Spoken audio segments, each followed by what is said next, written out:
morning. So I'm going to leave your camera on sitting lower because you did that after I set your camera. So I'm going to let you pay the consequence for looking a little. Looks fine to me. Okay. All right. You're good. Good morning. Why What's do you going on? set the camera before I adjust my seat? You know, I got to like move it and lower it and move it again. Well, when I start moving this little sticky thing, that's when I'm adjusting the camera. So try to do that before the little I start joystick doing the sticky thing.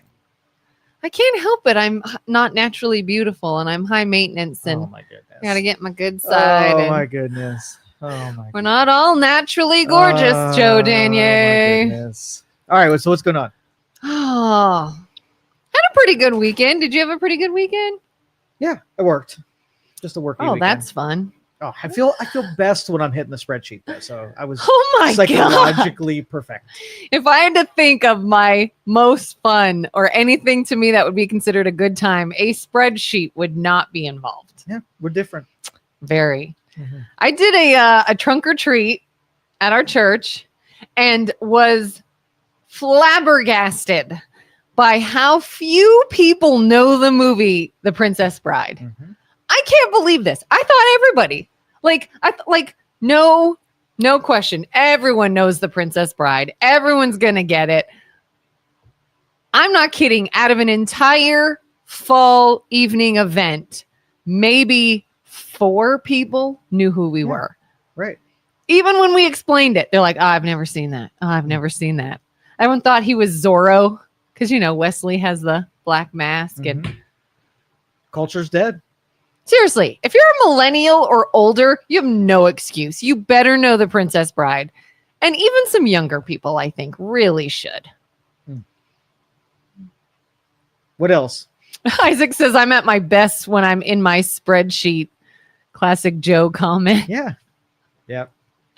Smart people will rule the earth. Yeah, Joe's like, I spent my weekend in my laboratory with my spreadsheets and my...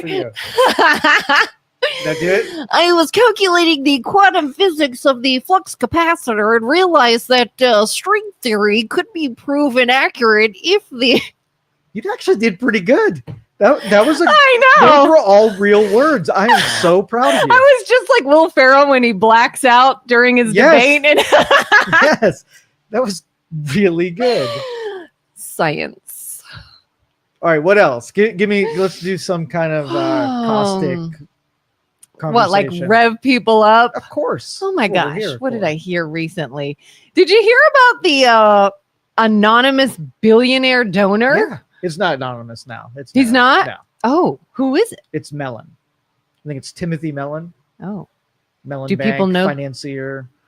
If you go to Pittsburgh, there's Carnegie Mellon. Oh, so if anyone doesn't know, apparently he donated a buttload of money to pay troops during the shutdown. Yep.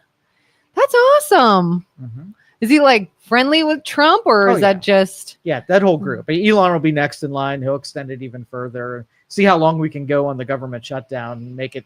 Some are saying not until the end of the year. So, and the thing is, if they would have just hit the continuing resolution, we'd almost be done by the budget because they were only asking for 4 weeks. And once you get 4 weeks into it, you could have been already out of it. Stupid. Do you think people that are super, super far left are still going to find a problem with people donating money? Like, I'm just waiting for something to be they like, already did. I can't believe. The couple newspapers dug up some ancient quotes from this guy, and he said some not very nice things about people. So they're already trying to do character assassination. So don't take his money. Is that it? Then don't take his money. It's a bribe so that he can get special favors in the future. He's a bad person and like exactly what you would expect. If you want a government that functions well, then you actually have to appreciate it when people do things they don't have to do for the sake of their country. But if all you do is no matter what you do, you are punished for it societally, then you get no help. Like, why can't we be more charitable? Because we're assholes. Like, it's literally, we cannot make a move. And, like the State of the Union, or was it State of the Union where they brought the kid with, fighting cancer, and we couldn't something like that. Yeah, we couldn't get the liberals to even applaud for a kid with cancer. That's where we're at right now. Culture is dead. They don't know Buttercup. They don't know what's his name. culture's Wesley, dead. Wesley, yeah. Dread Pirate Roberts. Yes. Did you see the guy? I can't think of what rally it was. There was a guy like literally calling to kill ICE agents and things of that nature. And if this doesn't just ooze hypocrisy, if people don't see that, I don't know what does. I mean, people literally calling to murder people. People want a solution to a problem when they get one. No, I didn't want that solution.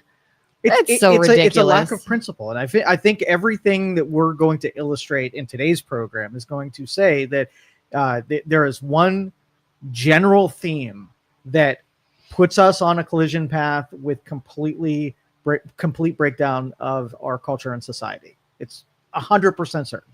Nothing pulls us out of this. Either civil war or complete collapse. It's two options. Now, when people say civil war, yes, what are the two sides? Who versus who? So I would say the wokeists are your most likely. If you say, I can't say Democrats or liberals because there's a lot of reasonable people. Yeah. But all of your extreme ends are going to clash. It's just a matter of time. Like the extreme woke versus the extreme, so like conservative. There's this sort of like bubble of people who they don't know what's really happening. They are so captured by their ideology that they are warriors for their ideology. They'll sacrifice themselves, they'll cause devastation because they believe so, within their minds and hearts, they are so captured by it. They're willing to, it's almost like that. If we live in the time of Hitler, what are you willing to do to conquer Hitler? Right. Well, there's certain people who are like, well, I've seen this play out in history, and I'm willing to save all of mankind for what I think is happening. So all it takes is the two groups. You have the inciters, the people that want to victimize you and tell you that this is the end of the world. And then you have the action people that are willing to go to great lengths to save humanity.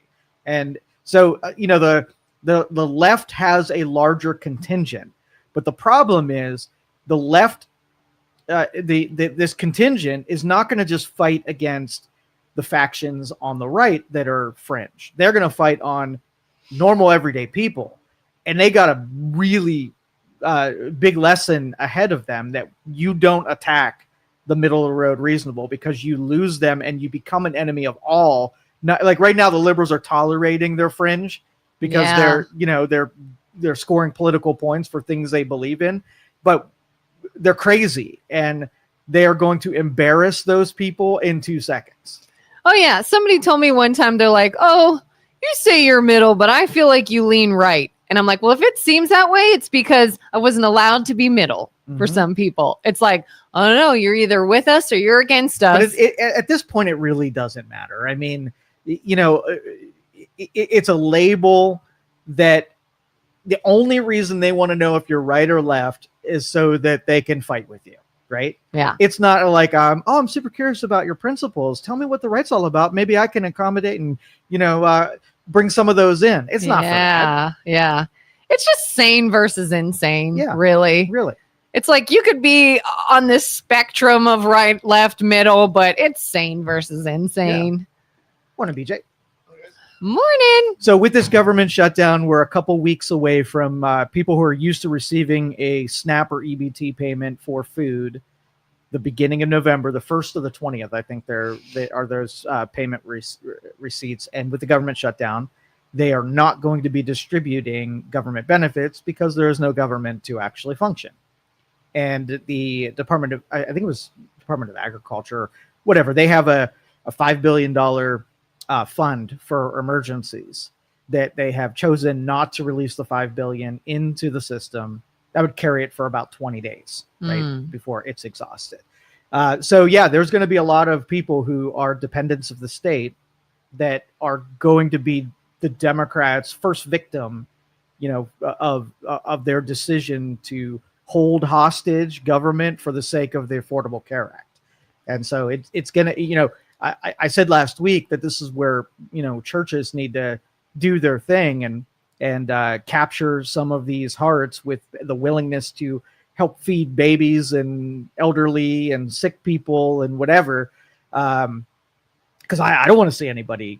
I mean, we could afford to go a couple meals in the United States. I'm not going to. Starvation is not where we're at. I don't want to see kids though suffer. Yeah. What was I just about to ask you? Yeah. I don't remember. So do you think the Democrats will decide that, hey, these people, because both of them are sitting there waiting to see what the public does on it. If there's a political advantage where the Democrats can shift some of this blame to the Republicans, they'll let people starve for the sake of politics. And the Republicans, if they are in the same exact boat, they're clearly doing a better job at messaging where the Democrats are being, throwing a tantrum for the Affordable Care Act. But this could shift because public sentiment really, changes which direction we hit. I was trying to get another viewpoint about this. To me and probably to you, it does seem fairly obvious why we're still in a shutdown. And some people are like, oh, it's all the Republicans' fault. And I'm like, how? Was there a time where Republicans did not show up to vote on something? Or was that totally different and they keep trying to tie it to this? So basically, the continuing resolution already made its way through the House. They voted on it. And so then it gets handed to the Senate to be able to also vote on it, and it becomes law, and you get another 4 or 7 weeks. Somebody pointed out that it might have been a 7-week deal. But so that's it. Now, the Democrats want the House to come back into session so that they can change instead of a continuing resolution, it now can be something that includes the Affordable Care Act. So continuing resolution is just an extension of what already is. Nothing new added. It's just, an extension of what was happening. Buy us another 7 weeks. Keep it open. So that we can keep debate going, and then they can put a full budget through, right? And so the House is recessed because they've already voted on it. Their part is done. They've already voted it through. Now the Senate, if the Senate's like, well, we don't like this one, we're going to kick it back down to the House. The Republicans then are going to say, well, no, we're going to vote yes or no on this. And so the Republicans are holding steadfast that they're reminding them that there's not going to be a budget that we can even hammer out until we're back in session, right? Until we've opened the government back up. And it's going to take several weeks before we make concessions and figure out what we want to do with the subsidies for the Affordable Care Act. So that's right. There's a game of chicken here where the Democrats, if it plays out, they all vote. 6 more Democrats come over. They vote for the extension. 4 weeks. They the government opens back up. 4 weeks go by. They start hammering out a real budget, and either they come to a conclusion and they make concessions and then they do it, or they do another extension that gets us to the end of the year. So, or if the Republicans are like, if the Republicans give in, they open the House back up, they go back into session and start, discussing and planning for the subsidies for the Affordable Care Act. We're still 4 weeks away from that happening. So regardless, you need to file that, get that extension going, so at least the talks resume. Interesting. Did I see over the weekend? Do you think it's gonna the next election is going to be Kamala Harris again versus either Vance or whoever? It's more likely Gavin Newsom. Okay, I was gonna say, are they insane?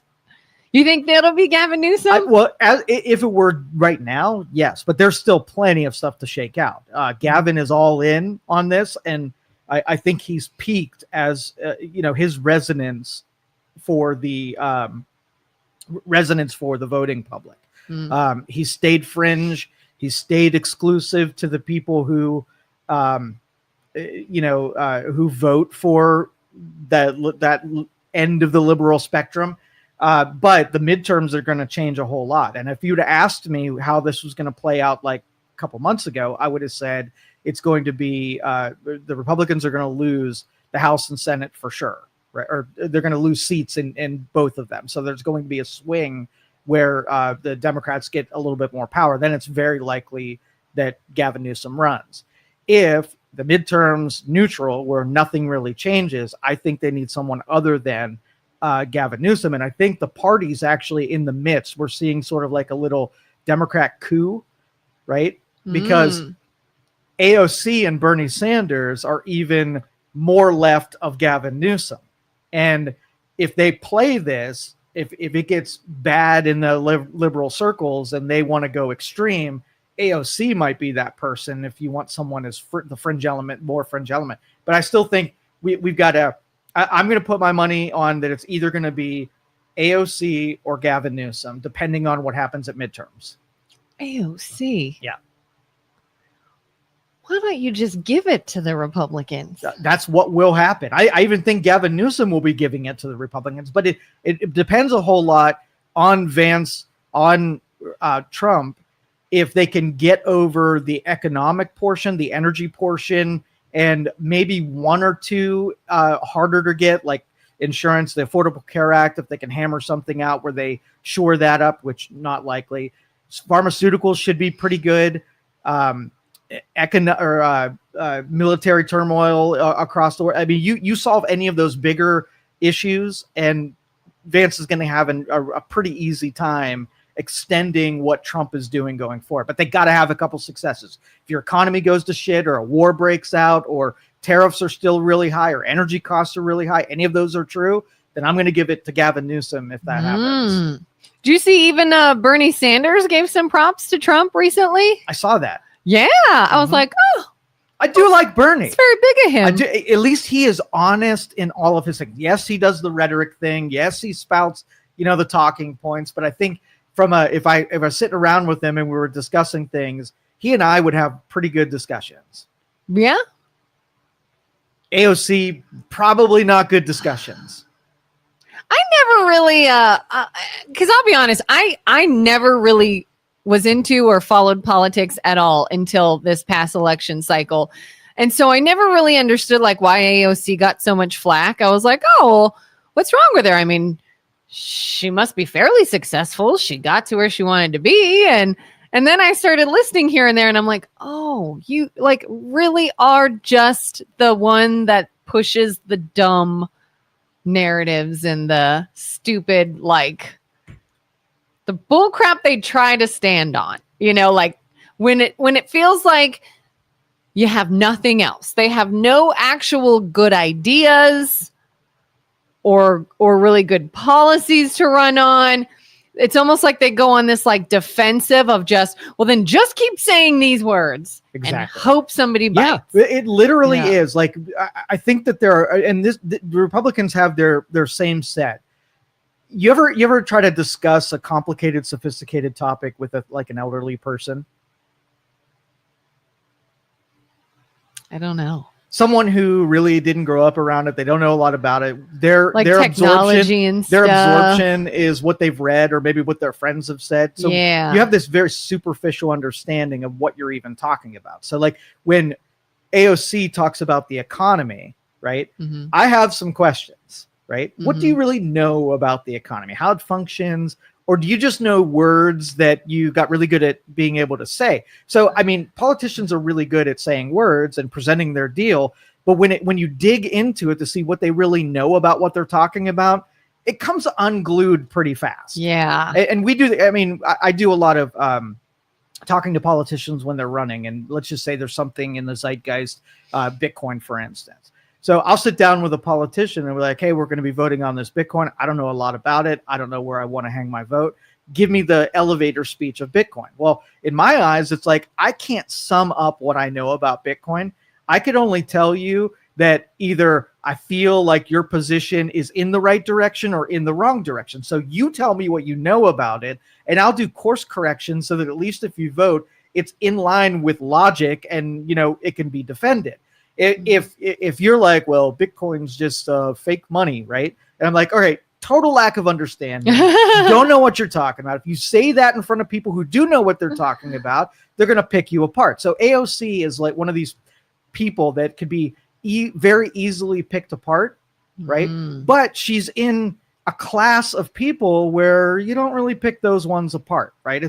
She's a little protected from people making her look stupid.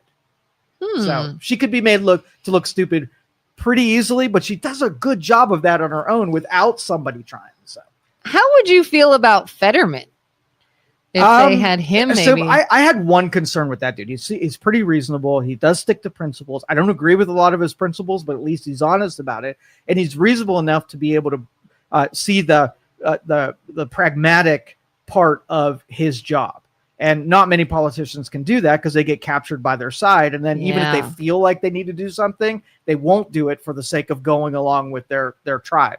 I have a lot of concern with his brain injury, right? So he was damaged, and, it takes somebody that's at the top of their game to participate. And when I heard him communicate when he was running, I thought this guy is going to get obliterated. Now, thankfully, it's, his,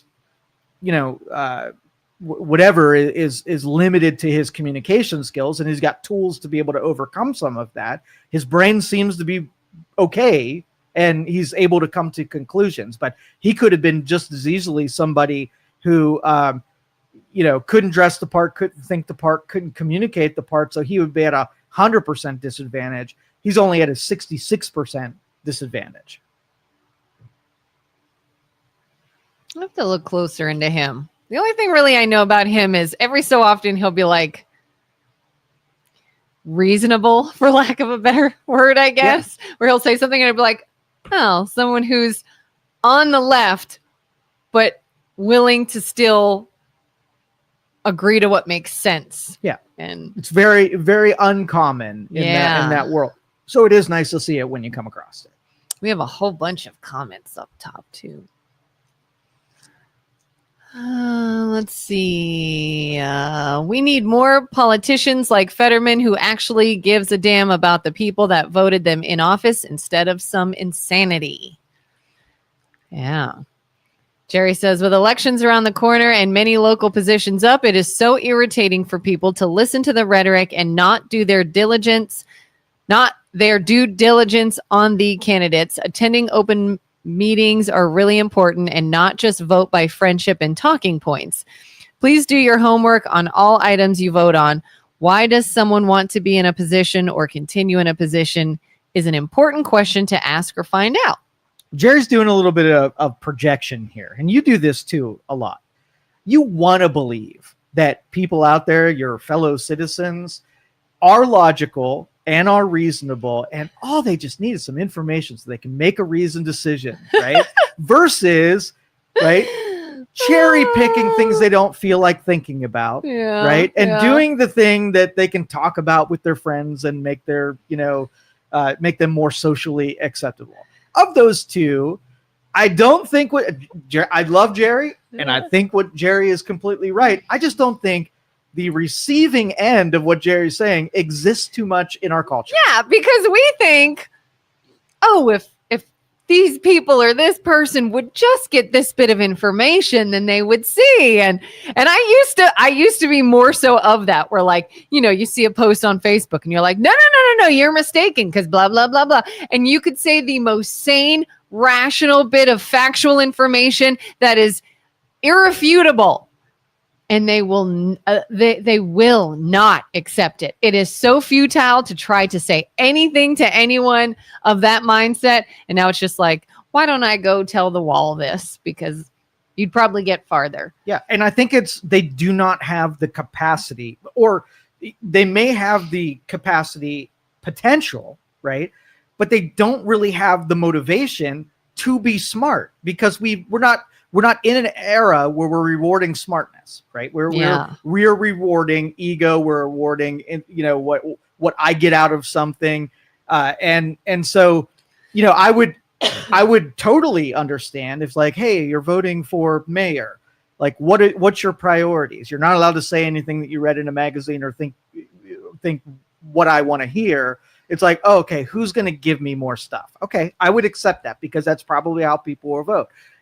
Or if I vote this way, then I can say that I am more noble and virtuous because this person, loves bunny rabbits. Those are the kind of things that people are gravitating to, instead of like, all right, I'm voting on the person who I think can do, I know what the job is, and I know this person could do the best job because of X, Y, Z. That makes sense to me. Yeah. Right. Yeah, like if someone was like, oh, I don't agree with this administration because I know a bit about economics and business, and I don't think the tariffs are a good idea. I don't think that doing this would add up. I don't think all those different things you can agree or disagree, but you're like, valid, I'll take that. But when they're like, oh, I don't like them because they're whatever, insert name call. Oh, they're racist. Oh, they're a bigot. Oh, they're whatever. I was like, all right, walk away. Yeah. Like- so Jerry, I am glad you're optimistic that people exist that want to just have information and do informed voting, but that is not the case. Jerry and I are incurable optimists. Yes. New York City mayoral vote will be the litmus test for AOC. Did you see over the weekend that there is talk, and I don't know if this is real or not real, but the administration, the Republican administration, trying to get Mondani shipped out of the country so he cannot be a mayoral candidate. I did see that. Well, I saw the article about trying to get him out of here, and I did not know who he was. So I didn't dive into it, but I was just like, oh, who's that guy? And then I scrolled on. So he's a mayoral candidate. Yes, and he is a very, very captured. I don't even know what words to use to describe him, because it's socialist, but it's also someone who it does not like America very much and wants to penalize business. So you pick the business epicenter of the United States, right? And you bring in a candidate that hates capitalism and business, wants to tax business out of existence. So to me, it feels like if I were to take a plant from another country and say, I'm going to get America and we can't do it with bombs. Let's infiltrate a city that's so dumb that will elect the person that is going to do the damage to the city that I would do as an outsider, as an enemy, right? Yeah. So I consider him not a friendly coming into New York that's going to make New York great. It's going to decimate New York and make it hemorrhage its value into the other states as people flee his policy. And so I think he's a Manchurian. I do. Is he here illegally? No. How do they think they can kick him out? I don't know. I don't know. That's why I said I don't know if it's real. I don't know on what grounds you think you're going to deport a mayoral candidate. If I had to guess, and I will say this is a guess having not read anything about it, but I would guess that's not what they're actually doing.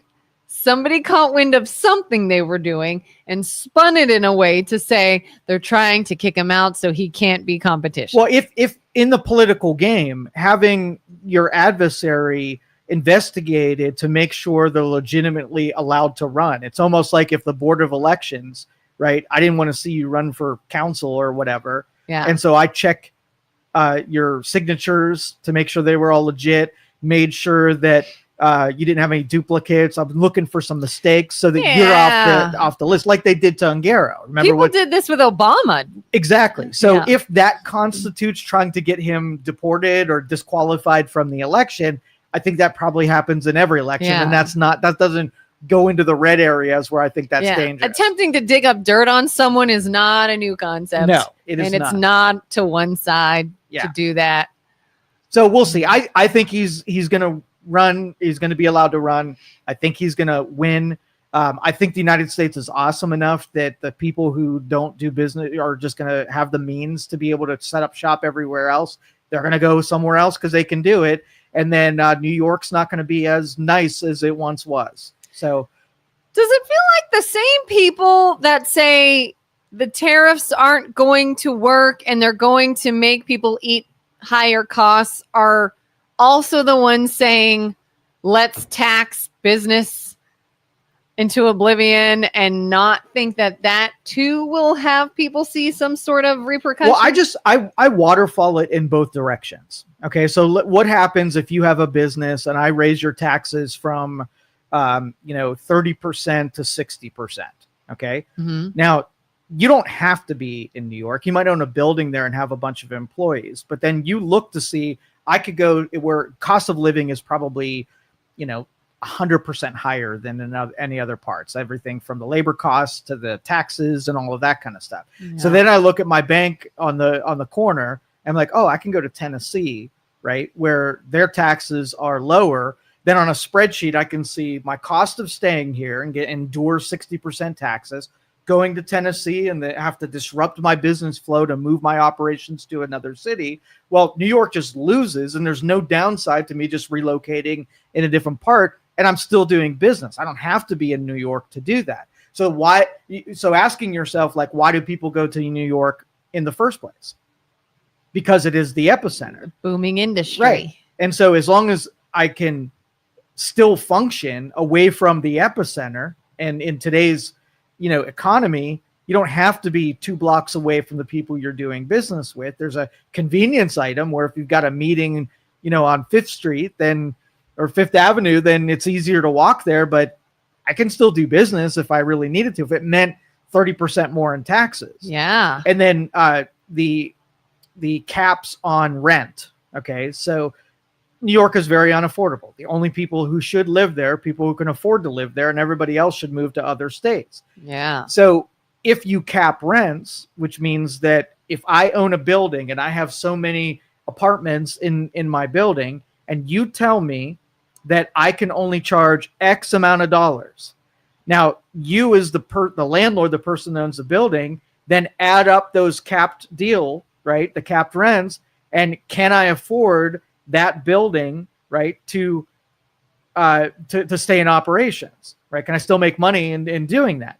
Or if I sold the building off to somebody else and moved to Tennessee and set up apartments there, do I have a higher margin? And so what you end up doing is you end up reducing the number of houses and apartments unless you capture the people and say, hey, we're going to raise your taxes to 60%.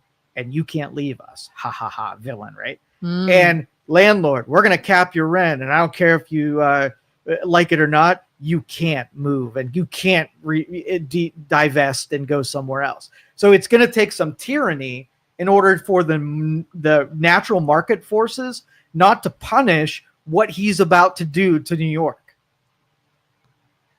How can they make someone not able to move? You can't. And that's why it's good. They're going to hemorrhage like California is hemorrhaging. Do you think in this day where we are so now accustomed to like remote business, remote work, remote everything, that it's going to be harder and harder to go after, big business and the billionaires or whatever? Like you said, they could probably just up and go to Nashville, go wherever. Yeah, unless you limit their options. So like, let's just say you have SpaceX that is competing directly against NASA, right? They're doing it better. 90+% of all space packages and people are sent via SpaceX, right? So let's just say he's got the means. He's worth, $500 billion, or probably $1 trillion by now. And the government's like, hey, you know what? We're going to raise your taxes 80% because you're making a ton of money. Now, as long as if you can contain him and make it so that he just can't go to Argentina or South America, somewhere in South America, and do the exact same thing and get the same payload distribution and escape what you're about to do to him, right? Yeah. Then if you can keep him here, you win, because then you can inflict whatever taxes you want. As long as people have options and choices to move somewhere that's not you, then all you're doing is pushing the good people out completely. Whoever's left are not going to be the good ones, right? They're going to be the bad ones, and you're going to take all of your good ones and make them leave to other places. And I don't want to push Elon Musk out, but if you put the pressure on him, he's going to leave, and some other country is going to be like, thank you so much, United States, for giving us an Elon Musk. Now we get to benefit from him, and you make nothing from him. Yeah, so many other states could potentially become so much more wealthy, and New York could just... Yeah, and that's what the laboratory of having our states is when New York can make bad decisions, but Tennessee can also make good decisions. You're competing, putting two states at odds with one another.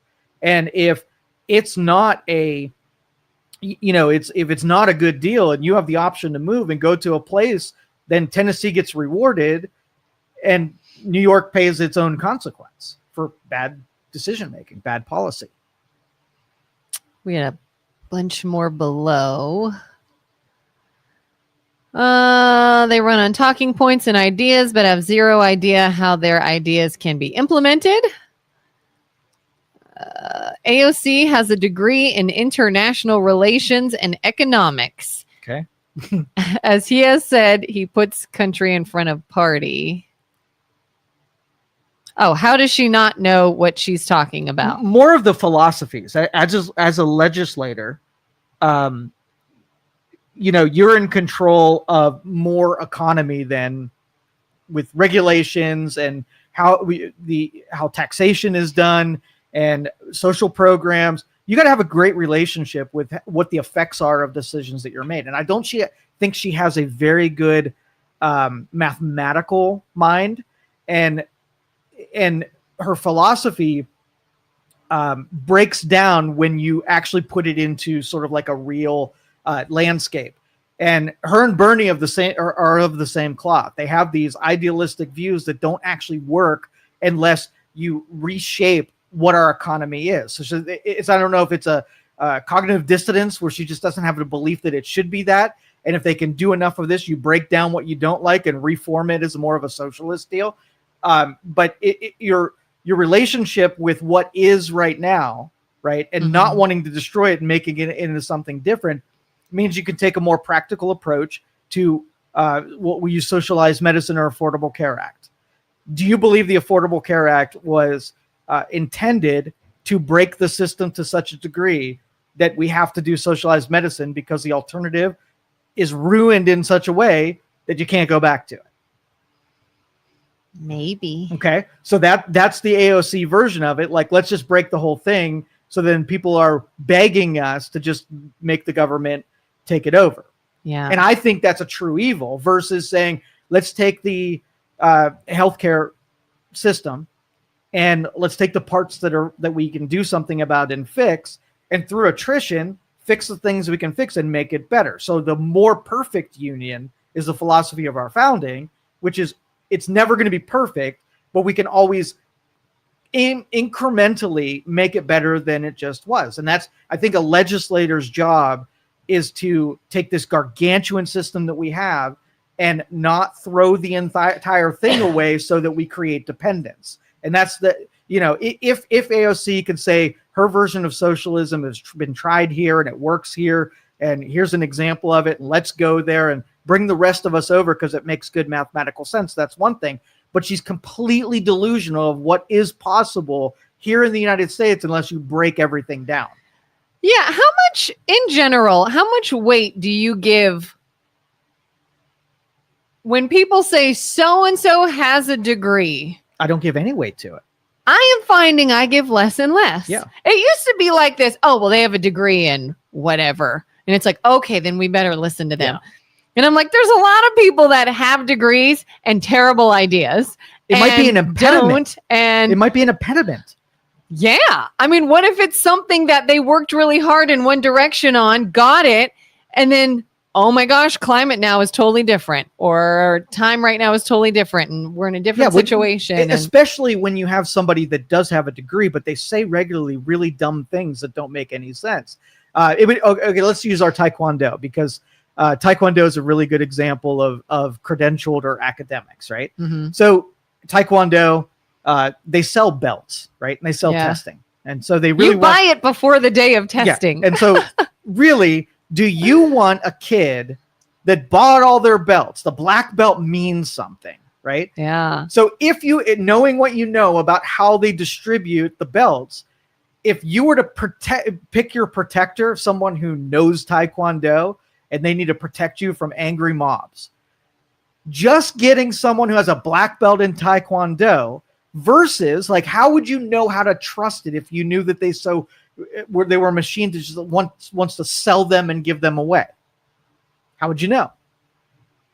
Guess you'd have to see the skills that come from the person with they'd have to have exhibited, right, the skill set and been good at it. So if I said, hey, I'm a black belt in Taekwondo, not quite sold, and I have won 700 tournaments and I only lost 4, right? Yeah.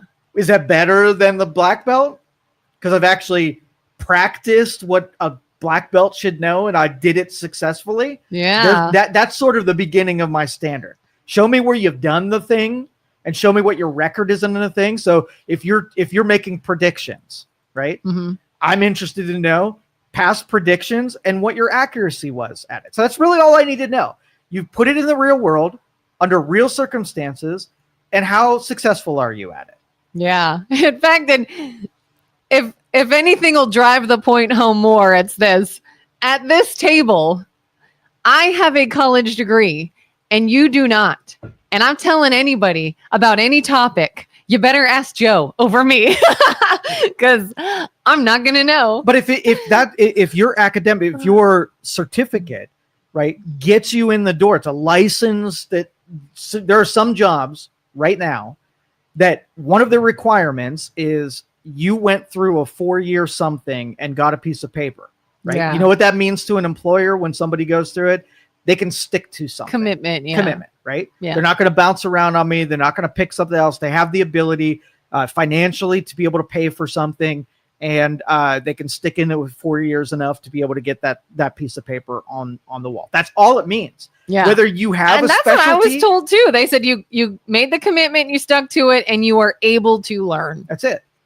Yeah. That's really all it's ever been. And so that's quite a low bar. If it's easy to get, like it doesn't even prove financial responsibility. Like it used to be that if you could afford to do it, it means somebody made some sacrifices, you or someone on your behalf, to do it. Now they give away the money to go to school. So it doesn't mean that you had financial literacy. It could, but it doesn't mean you're that. like drowning in debt. Yeah, right. And then you'd be like, uh-oh. As he has said, he puts country in front of party. They're scared of him because he's actually for the people of New York. And New York will get exactly what they voted for. And I assure you, I will, and he's going to win, and he's going to do everything that he says he's going to do. And I will be hypercritical of every step that he makes, as what I'm telling you on an envelope will happen when he starts doing it, because it has mathematical certainty. Matthew says, Joe, you're doing the same thing you're accusing small-minded people of doing. What? What's that? What specifically? Yeah, elaborate a little bit, Matthew. Indoctrinated communist, name calling, minimizing positions. Name calling. What name? Did we name call? No, it's just an objective truth that I don't think AOC is very smart. She's not a dummy because I'm using 5th grade language. I think she is not smart. Like if I sat down and had a conversation, do I feel like I would be absorbing wisdom or giving wisdom? And the person in front of me, I don't even think that wisdom can be absorbed with a person like AOC. So it's my personal opinion for sure, but I do not think she is a smart person. He says this is why people call that admin racist. They're using his religion and race to get him out of the country. And I don't know the premise of disqualifying him from the race. If you know something where it true, okay. So we talk a lot about race and questioning the character of someone based on their belonging to a group, right? Do you think people of the Islamic faith, right? Mm-hmm.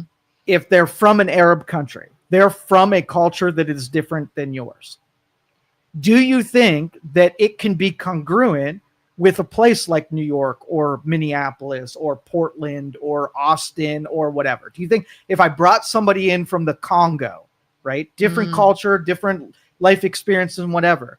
Do I think that person could merge into our culture and try to make it better using different perspectives? Or do I think the Congo person is going to bring the Congo to New York? So if you come from a country where there are things that naturally happen when you introduce ideologies or religions or whatever, how could I be convinced that those things aren't just going to happen in that city? Yeah. Because I do think depending on the culture they're coming from, it could be difficult. And I don't think that's a racist question or idea. It's just how could you be raised in a certain culture and never have it affect your future? You can't. That's everybody's background. That's effectively what public service is about. We pluck somebody out from a different place that was different than anybody else that we've put in there, and we contemplate what they will do when they're in there based on who they are, what they believe, and how smart they are. So I'll give you an example. So let's just say your household is too boring, right? So I am going to pick unnamed, unraced, unideology, and I'm going to take a homeless person, and they are going to live with you. Now, what you're going to do, you're going to figure out how this random homeless person in your house is going to affect and change things you know about, the stereotypes that you know about, just common sense, how this new person is going to affect all of the culture of your household. And you can say, here's how they're positively going to influence. Here's how they're negatively going to influence. And then you get to decide whether or not that homeless person, remember, you don't know their race, so it can't be racist. It's only who. I gave you one data point about that person, and you can automatically see how that person's effect can domino and change things in your own household. Yeah. So it's important that if you get somebody that is like Mandani, has different ideologies than everybody else, believes different things, you ask what they believe. Do you believe that dishes should be washed every day? Like, no, I don't think any dishes should ever be washed. You could take that statement and say, well, when that person is living in my house, I know that they're not going to be doing dishes because they don't freaking believe that. And you can just use that, what they say about what they believe. You can make some snap judgments, and then you can ask the person if that's what they believe. Do you believe in socialism? Do you believe that women should vote? Do you believe that people should be killed? Do you like wars? All of those questions are going to be part of it. And so to dispel any of those, repercussions, then the media and through a campaign should answer those questions. Yes, I'm of the Islamic faith. Yes, I'm of the Christian faith. Yes, I'm Buddhist. And here's all the things that I believe in. It makes of my personality and my philosophies. If you're like, yeah, I like Sharia law and I think that Christians should be killed, right? Then inviting that person to be your mayor is probably a bad idea when you consider that Christians probably live there and they would not appreciate being killed. And I'm not saying Mandani's being, I'm taking an absurd example, and just through the interview process, and the dude has said the things that he believes, and they are scary when you consider what he will be governing, in New York City. And then the ones that he hasn't said you can have some curiosities about him. If he's culturally different than everybody else, tell me what you believe and find out, make sure the things that other people in your culture do believe, you're not one of them. And then I'll feel so much better about it. Yeah. I mean, if you look at it like the homeless man example, homeless man in my house, could it go really well? And he is so appreciative. And what's he do? He makes us appreciate what we have. And everybody is like, oh, we should be more giving to help people of this background. And we should be thankful for what we have. And we're in this big happy bubble of, yay, it's going well. Or was he homeless because of drug use? And he still has a drug problem. And that's coming into the house. And is he going to steal? And is this going to be an issue? But are you allowed to have some fears that if I said homeless person, that there are some things that make a homeless person tick, and you want to make sure that he's not one of those? Why were they homeless? Did he make bad 100%. Decisions? Was there crime involved? If you cared about your family and your house, you have not decided that he's those things, but you're absolutely curious if he is those things, and that warrants an answer to that question to make sure that he's not. Yeah, absolutely.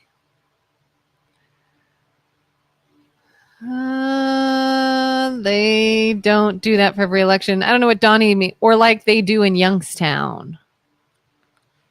What do they do in Youngstown? Can you name one thing in detail that Mandani wants that is bad for New York? I'll say a 60% tax to New York is already out of reach for most people who want to participate there. Adding a tax, aka capturing profits, revenues, and just a single thing. If you want to eviscerate the real players in New York and chase them off to other states. Now, I'm not actually disagreeing with Mandani. The rest of the country will absolutely take these immigrants from New York. And if he wants to destroy New York City, our country is still good enough that there are, 40 behaving states and only 10 misbehaving states. And all of those recipients are really happy that they can get acknowledgement and, for that business comes in. So I know he is going to destroy what New York is today, and New York will pay a consequence for him being their mayor. So when people like Brian saying California is the model for what will happen to New York City, that is 100% true. So that happened to California. A bunch of people, I don't even know. So basically what happens, California took for granted the fact that people wanted to be there, because it was when you wanted to, star in a movie, if you wanted to open a technology company, all of the resources were there. They were very accommodating to business getting started there.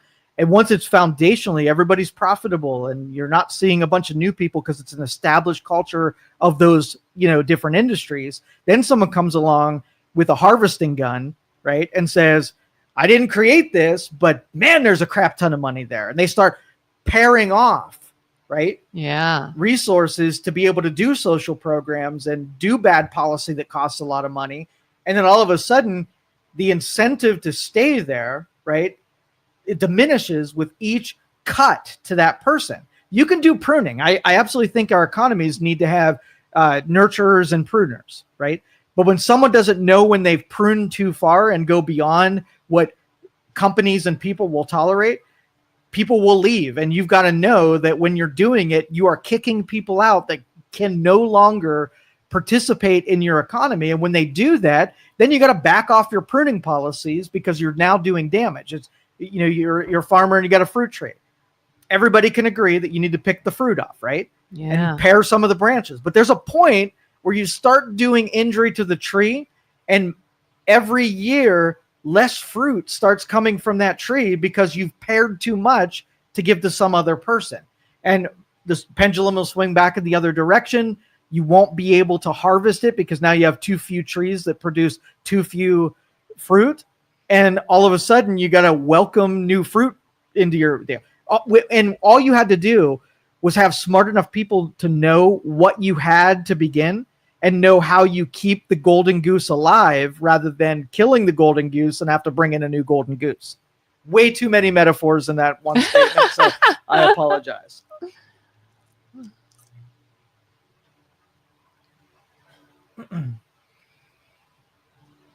The socialized, Matthew says we should have done socialized medicine to begin with.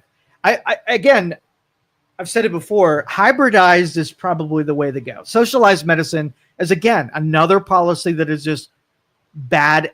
People with bad at math have great intentions, but don't understand the repercussions for that answer. Always say stuff like that. Do you like socialized medicine, the concept of socialized medicine? I don't like anything that could potentially make wait times longer or more difficult to get in to see a doctor when needed, or anything more expensive or anything of that nature. You have to my first metric is you have to tell me how that mathematically works without changing the structure of what makes the United States medicine, although way more expensive than it needs to be, how you don't ruin it by making it socialized. So are you familiar with public defenders, how that works? Sort of. Okay. So if you have to go to court and you can't afford an attorney, you get a public defender. Do you think the public defender is a real good attorney?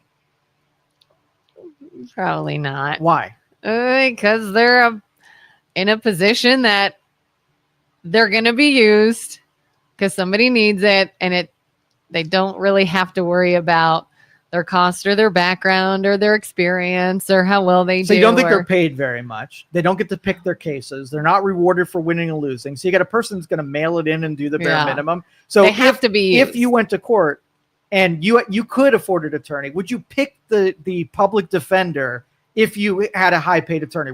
Which one would you do? I want a high paid attorney. Okay. All right. So that's one part of the equation.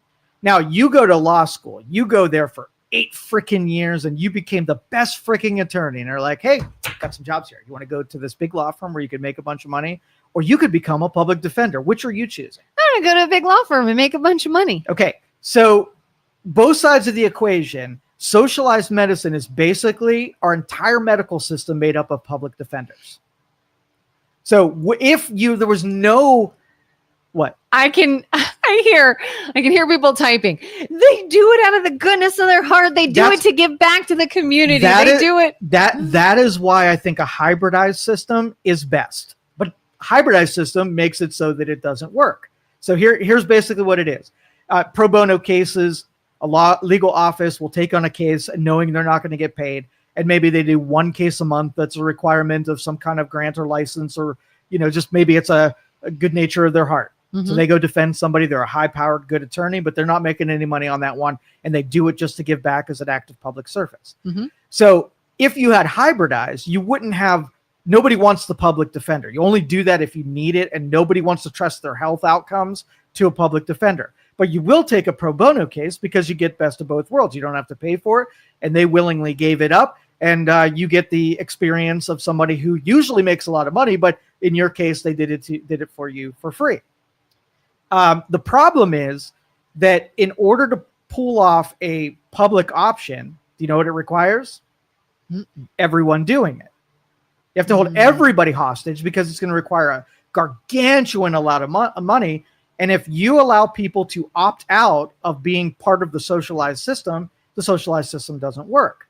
Hybridized means that, hey, if you don't mind long wait times and maybe waiting a couple months to see a specialist, go the socialized medicine work. But if you like premium, best experts and whatever, do the paid option. You can opt out of the socialized medicine and you could just do the premium and, out of pocket or insurance covered health system. But I think in both of these, we're missing the point of why is healthcare so expensive? And that's much easier to tackle than just taking shitty healthcare and making everybody experience it. Because if you don't have the United States, so people in Canada, when they need a specialist or they want good service or want best experts, they come to the United States. So 90% of things are fielded in Canada. 10% of the people who have means that want a specialist come to the United States. If the United States does it, who becomes the United States when the United States isn't doing it? What's the next biggest market that's unsocialized, that have innovations in medicine and have the best specialties? In the short term, right, there might be other countries, but then you dry up. We fuel all of pharmaceuticals. We fuel all of the highest specialties. When we're out of the game, in 10 years, who's making the next batch of specialized people that that patients are pursuing? They non-exist. So short term, you're going to fleece a system down and give it away for free for people. And in 10 years, it's going to be the same shitstorm that every other socialized medicine country is trying. Without us, all of social medicine dies in other countries because you take us out of the equation. You take the innovations out of the equation, and we get sicker, and it even costs more because now the public is paying the whole bill. You know what happens when costs are separated from consumers? Prices go up. Every consumer in the United States, the employer pays for their health insurance, right?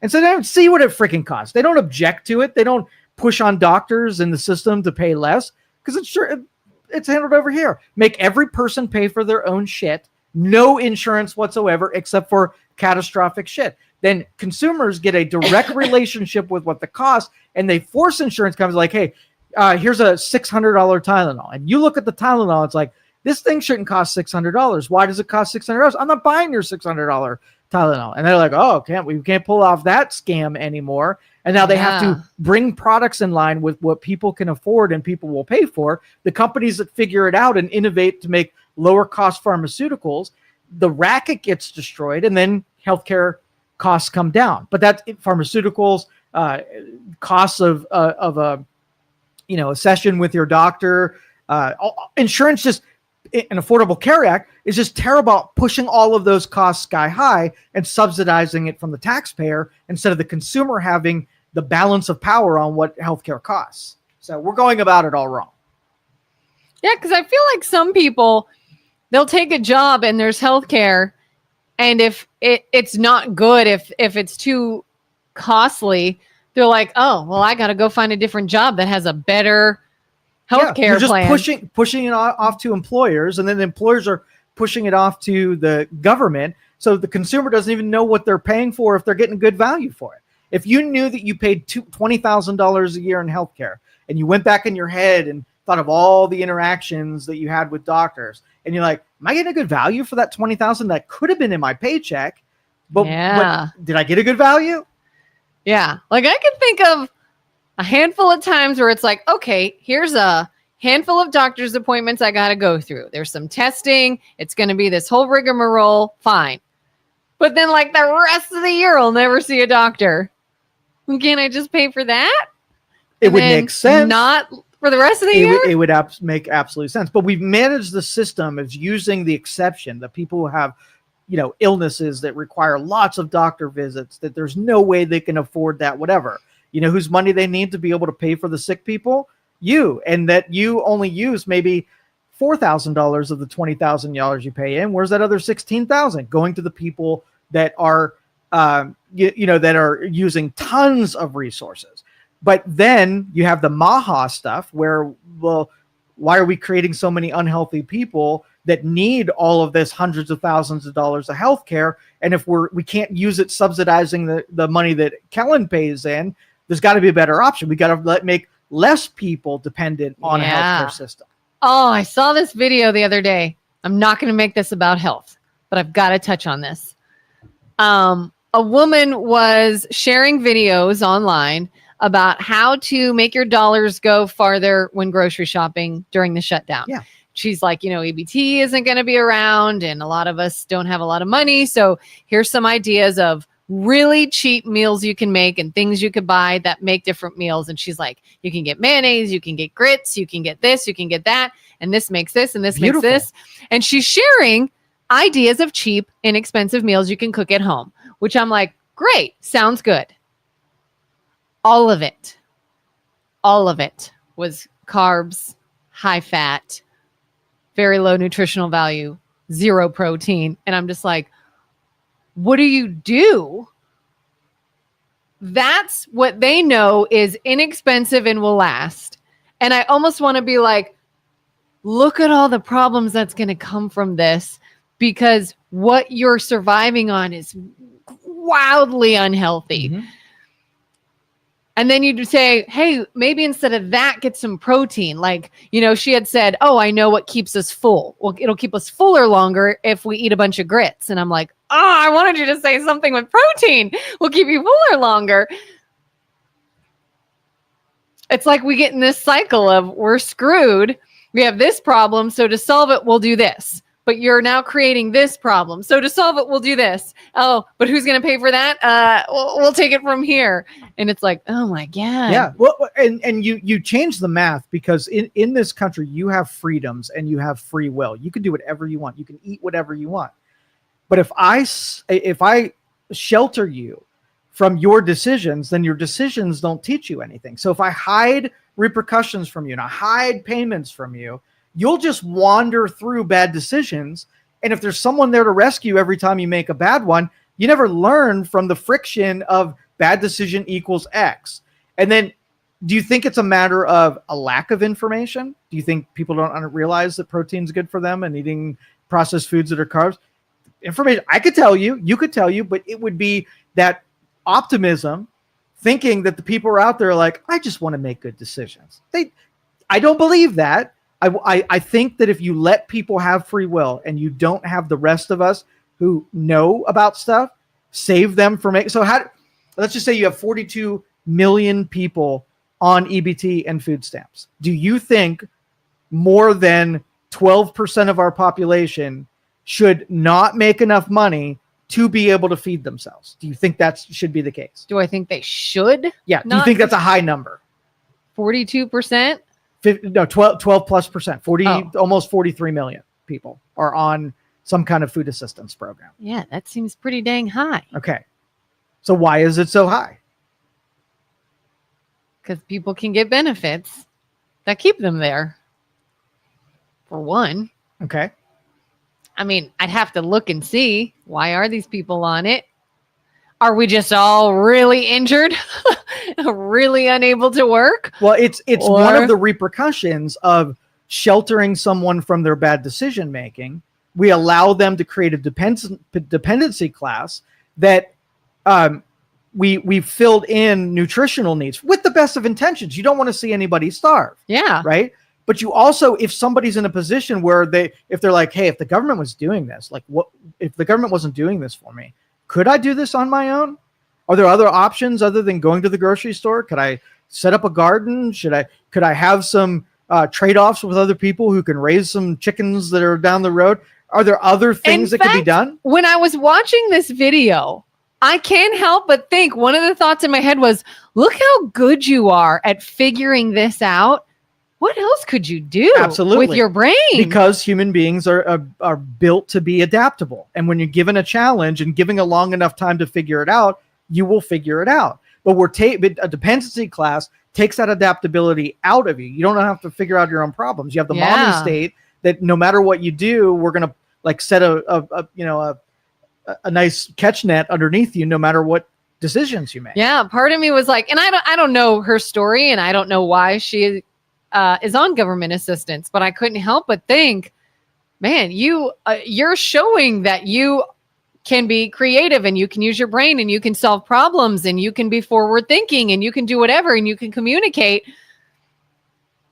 Is there not a job you can use all these skills and then not have to worry about? That should be the goal. What are we doing to make less of the people? So I'll use our liberal friends. Let me read some comments before I go. Go ahead. Right there. Mm-hmm. I think having a degree in a subject gives your ideas more weight than someone without a degree. It is an authoritative measure, right? In order for me to give more weight to that, I have to believe that it's hard to get that thing. So like if I was like, the Bible says you should do X.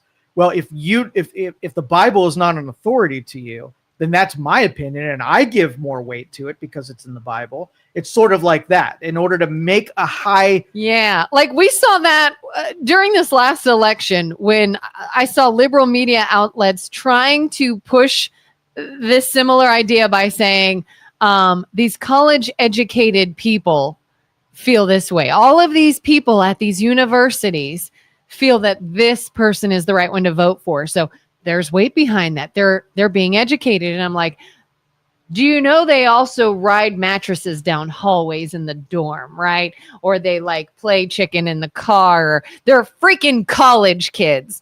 Like to say someone is educated at a university sounds prestigious. Well, and it could be prestigious. It could be. Absolutely. So when I was a kid, do you play sports when you were young? Cheerleading. Okay. Not a real sport. You shut up. I knew you were going to say that. In your room, did you have ribbons and trophies? Yeah. Okay. Yeah. And name some of the trophies that you had. I played softball and I had a little softball trophy. Okay.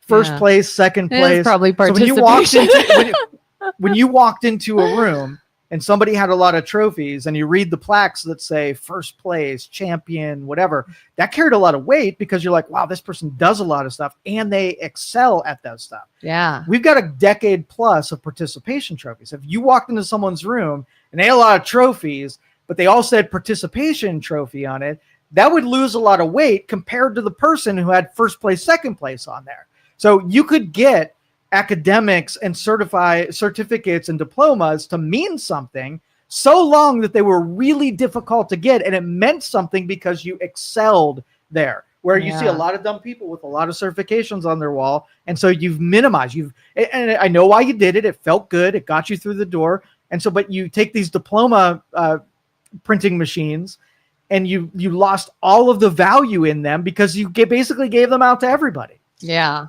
And again, look at you and look at me. Now, my degree is in no way anything math, science, technology related. So I wouldn't even compare if it were. But yeah, I know a lot of very successful people that don't have that piece of paper. And I know people that have that degree on the wall that doesn't matter. Yeah. It doesn't automatically carry more weight. It takes some interviews to find out if those are just participation diplomas. Are you a good test taker and you earned this, or did you actually develop a skill set and knowledge to excel in this field? Mm-hmm. Brian says healthcare as a service was better. Providers, doctors, nurses cared more. It was less expensive as well. Premiums for private healthcare doubled or tripled unless you bought into the intellectually what the government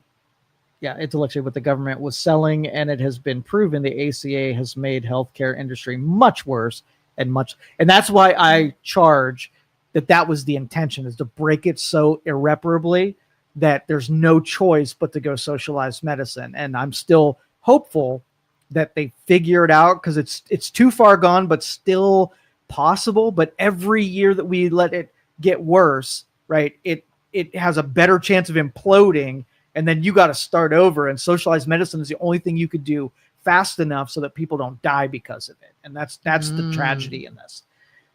You called people a communist when they definitely are not.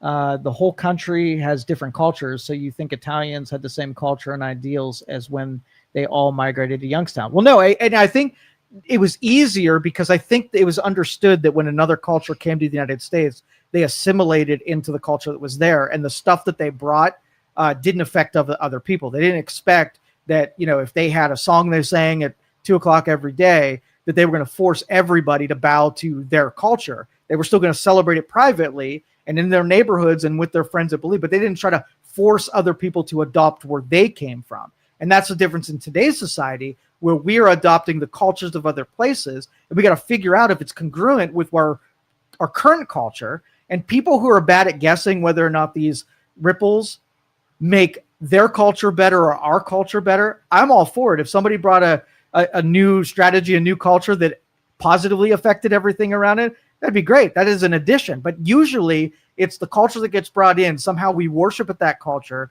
and then it ill affects everybody else who lives there. And they're like, well, I didn't sign up for this. Why are you bringing this, eating baboon meat? Yeah. Right? It was not a good thing to bring to us. We've got much better food over here. You only did that over here because you had to, and you should have merged into having a Philly cheesesteak instead of your baboon meat. I've been to places before where I've been to a few conferences recently that had people from other countries and spoke different languages there. And typically there are interpreters, which is fine and happy to include people.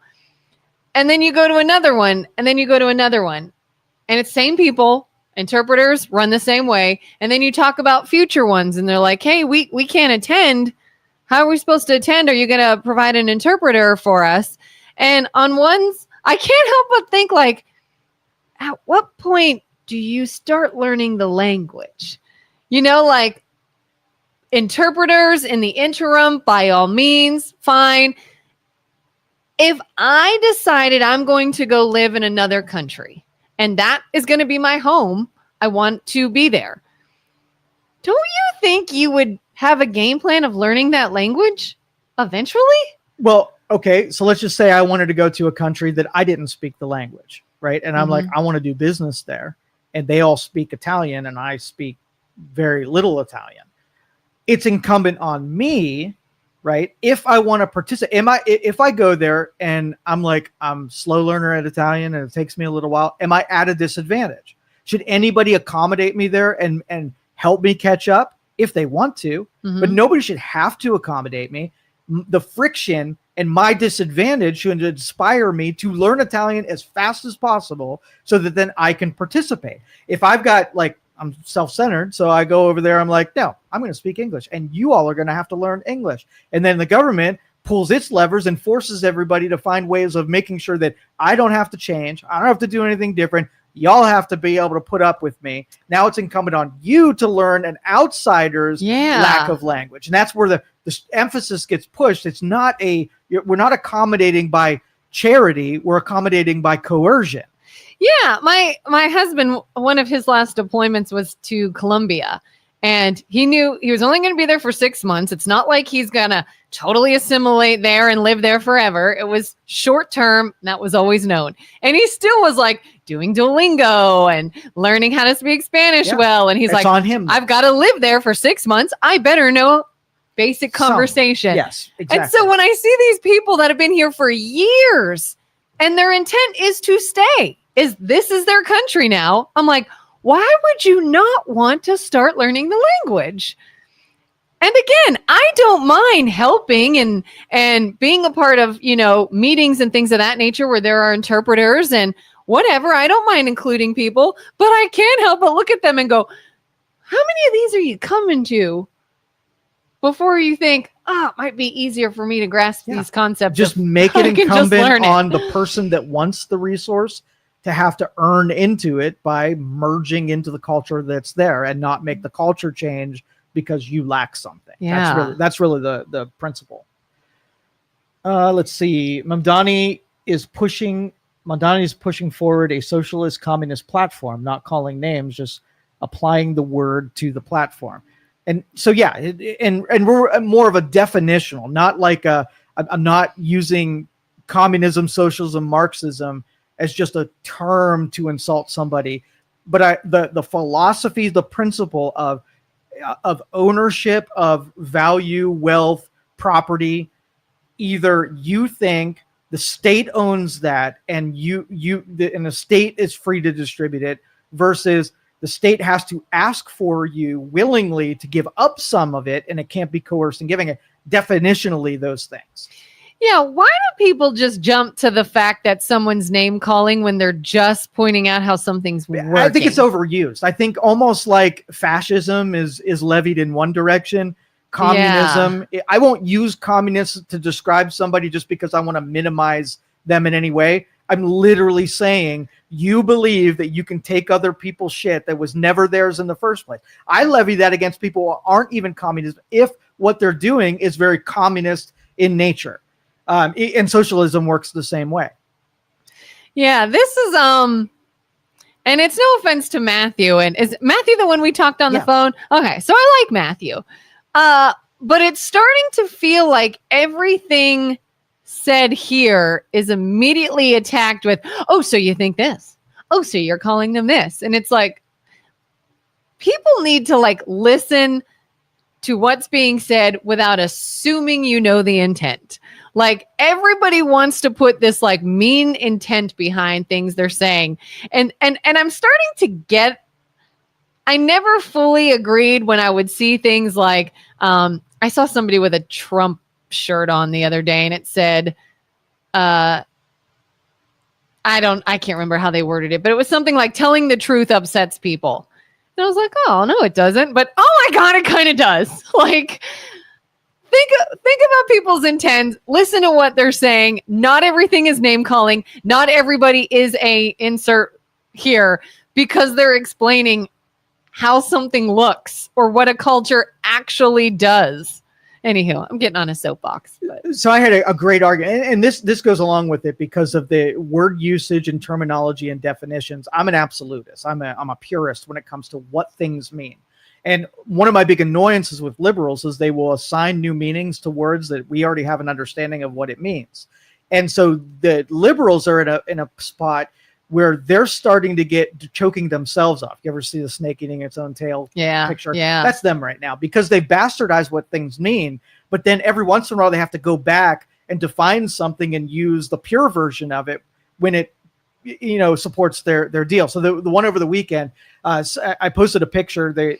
Someone was looking through, I think it was from Texas, some recent arrestees, and during the arrest, as it was online, it showed their picture, their name and date of birth and whatever. And under their race, it said white. Okay. And so when you have an arrest that was someone who was Hispanic, right, looking Hispanic, wasn't an American citizen, or at least at one point wasn't, and they were being considered by the arrest as being white, somebody was quick to point out, well, when they fill out these forms, there's two things to choose from: races, black, white. And so I posted that when you're looking through crime statistics and it says 78% of violent crimes happen from whites, right?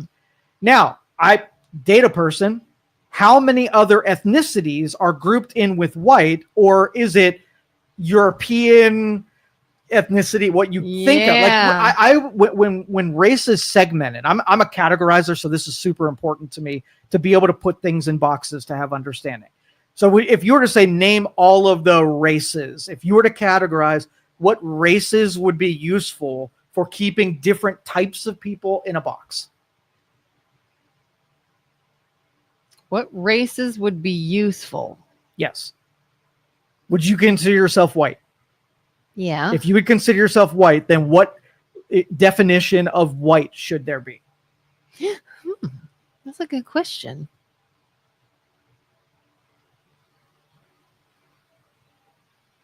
I don't know. I guess it would be, I mean, you've got to take into account some ancestry there, but how far back? What makeup are you of it? I don't know. You've got me now searching my whole history. If I'm setting up the form to be able to say what's a useful segmentation. So like when it comes to law enforcement and someone being arrested, I want to know that when I arrest them and I have a picture of them, that the race goes along with how this grouping is very similar to one another. Yeah. So you can take a white person, a European white person, and a Hispanic, and an Asian, and a black, and really saying when I say that, a picture comes up in your brain so that you can classify that person and you knowing who I'm talking about. And so you can create a box for that group as long as you can put multiple people in that group and have some distinguishing characteristic of that person to be able to put in that group. Yeah. So if you want to know who creates most crime, who contributes most to economies, if you why would they ask you what your race is on a college application, right? What would be the usefulness of knowing what race is coming through the door? Or when you're hiring someone, where does race matter when it comes up? Where would you use race for any metric in your everyday life? Me personally, or what we do? I was saying we as a nation use it. Me personally? Yeah. Where would you would need to know the race for some use of something or utility in something? Personally, I probably wouldn't. If I'm not doing anything that includes their medical necessities. Okay, that's important because you would have certain diseases or ailments that are exclusive to a certain group. Yeah. So having a black group, right, when it comes to certain diseases that only affect people of that race. Yeah, I'm going to need to know that. For sure. And so like you and I, utility is nothing. But if I'm arresting someone and I call out, a suspect is running through the yard, look of something of blah, right? Yeah. If I say it's someone who is black or someone who's Asian or someone who's Hispanic or someone who is Native American, I know in my brain I'm looking out for a characteristic specifically. Yeah. If you're like, hey, their skin is this color, that's going to narrow it down. Right.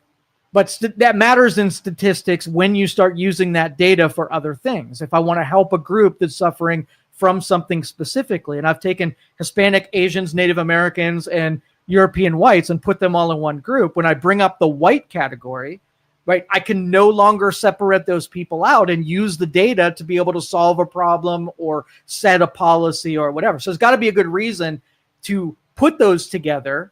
It's easier to separate, right? Mm-hmm. It's harder to separate once they're all in that same container. And I think especially when crime statistics, when violent criminals or school shooters or something like that, and you go to the statistics and see something, it's not a clear picture when you say white people are responsible. Or even like, if you wanted to find out what races were on government systems, like who's having terrible medical adverse reactions to vaccines, or who's getting, food assistance and all that. It does matter if you've grouped them all together in one instance, but then have to separate them out in other instances. Yeah. But anyway, the original point was that we've bastardized the languages so that when we're talking about something like socialism and Marxists and whatever, there are few people that even know what that means. I actually got during that debate on the crime statistics on the white including everybody thing, you don't even know what ethnicity versus race is, do you, Joe? Do you, huh? Do you big dummy? A big dummy face. Big dummy doo-doo head. Anyway, more on the let's read some. Hold on, before I go into any more rants. He has stated himself that he is a socialist. Mamdani has been in New York since he was 7. Name one thing. Can you imagine trying to run a city like New York without any experience running a business or anything else? I do believe, even with, you will have exodus of some companies, but it still has so much activity. I think it can survive a Mamdani. I really do. I think it's going to be worse for some people, but I think New York in 10 years will probably be more crime laden. It will have less activity, but it will survive a Mamdani, especially a single term Mamdani. You're still lying, Joe. They're having more people moving in than leaving now. You're talking New York City? You think so? Yeah. Oh, yeah. He's not mayor yet. Or you're talking, California. California, more people moving in. Oh. More people. Which people? Businesses are choosing? Yeah, I would say there's quite a difference between people just wanting to go live there than major businesses that are contributing to the local economy moving out. Statistically, you are just bringing in more dependents. So individuals, more people are going there. Yeah. Because the benefit systems that you have in place are attractive to people who are escaping places without benefit systems. Yeah, you can't really say, hey, we're going to give all this stuff away for free, so people come and live there, but big business moves out and you think you just grew that economy. Yeah, it'll survive. Like I said, I think, Christian fundamentals being built into our culture, we all, even if you're an atheist, you are benefiting from something that you didn't have to work for. And will there come a time in 50 years from now when all of the Christian fundamentals are dragged out of culture? And then you'll see what it's like where morality has to be invented by people, and how much trust and faith do you have in your fellow citizens to come up with a moral standard. I don't have much. So me either. Trump has government ownership in Intel now. That's just as bad as government run store in low income area, if not worse. And I'm terribly uncomfortable with government being able to exercise power over, private companies, and where there's a higher risk when you have a stake in Intel, that I want to get in, serve the purpose, and get out as quick as possible, because I don't want a president to be able to say, hey, we're a 10% owner here. And we're going to start pulling the levers here because now we have say. Yeah. Voting rights and leverage and blackmail, all of that probability goes sky high when you have the marriages between state and private industry. I think they should be kept separated as much as religion and private industry and state. Yeah, how's socialized medicine working out? In some instances, this is one thing where if we're going to set up a laboratory and we want to ignore the good and only take the bad, or ignore the bad and only take the good, you're going to miss the point of an experimentation. If we were to take a model in Canada and say the places that it worked and we know why it works, the places that didn't work and don't do any of those things and know why they didn't work, and adopt certain things in, then we'll have a true understanding. Then we have intellectuals working on the problem. So the liberals use the fire department as a perfect example how socialism works, right? That's the number one pushback. Is like, you're okay with socialism. Don't you want a fire department? So I want to, even though no one asked, I'm totally straw manning this one. I want to talk about how the fire department is socialism. Okay. Right? And so what makes a fire department socialist? We all agree that we put money into a kitty, we pay for it. And when we have a fire people show up. And if you don't have a fire, you paid into it and didn't have the services. Total socialism, right? Mm-hmm. Is it a socialism? Yes. Is it accepted socialism? Yes. Predicated on why a fire department is a successful venture in socialism. And I will tell you how I could break the fire department, right? Mm-hmm. The same way that other socialism gets broken. So let's just say, do you have any incentive today to be like, I have a fire department. I'm going to go home and I'm going to set the living room on fire. Do you have an incentive? No. Right. Why? Because I would not have a house anymore. Okay. And it would damage me. You still pay the ultimate sacrifice for having calls. So you don't want to call them. It's something that you will go to great lengths to not have to call the fire department. So if you have built in I don't even want to do this thing, now it's looking more like an insurance policy than it is something that's socialism. Yeah. Now, the second thing is, if you need them, you're kicked out of the way, right? So if I had health socialism, it doesn't mean that I would just give you money to solve all of your health thing.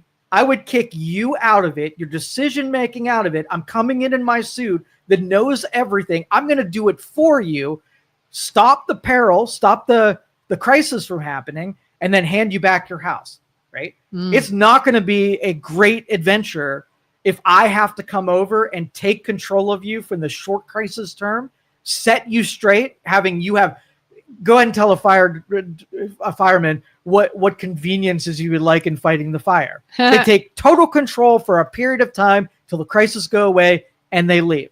So the second element of socialism, the first one was, I don't really want them there in the first place. Number two, I'm okay with them having complete say in it. Now, can you corrupt the fire department? And do you think fire departments are corrupted? Yes, but limited in scope. Do you think there's an industry that caters to fire departments that sell them things they don't really need and it's bought on the taxpayer dime? There's a salesperson goes from fire department to fire department and sells the newest, latest, and greatest thing. And you have captains or chiefs that are able to buy stuff with adding to their tool belt and how they can fight fires. You think that happens? Probably. So if an exchange of money can happen within an industry, corruption can happen. But it's limited in scope because there's only so many things that a fire captain or a fire chief is going to buy because there's not a whole lot of relevant things. So could I corrupt it? Yes. Would I? It would be a hard pursuit.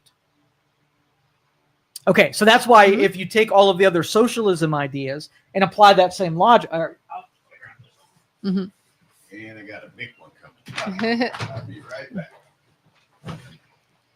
Special delivery. And so there's less of incentive where if I took healthcare is corrupted in the same. There's pharmaceutical reps that go and machine reps that go. And because there's, insurance and all that goes along with it, they can just buy and sell stuff and they don't really care because it's being paid for by somebody else. Yeah. Do you want to go to the hospital or have a sickness? No. But what's the disincentive? And what if it's super expensive when you go? What if the fire department charged you $1,000 every time you would call them? I wouldn't want to call them. Okay. You try really hard not to call them. Yeah. If you have a sniffle, right? Would you go to the doctors if it costs you $10,000 for a sniffle? No. You would try hard not to. Yeah. I try hard to avoid it and treat it myself and avoid it if at all possible. Yeah, I was going to say, I feel like I could see where you were going there is, would you take steps to avoid having to do the thing? Right. You put responsibility on the person that's paying the bill. And if they don't want to do something, that you make it incredibly disadvantaged to use the service. Like you do not want to use healthcare at all because it sucks. Like I'm not going to go spend hours in an emergency room for a sniffle because I don't want to sit there all day.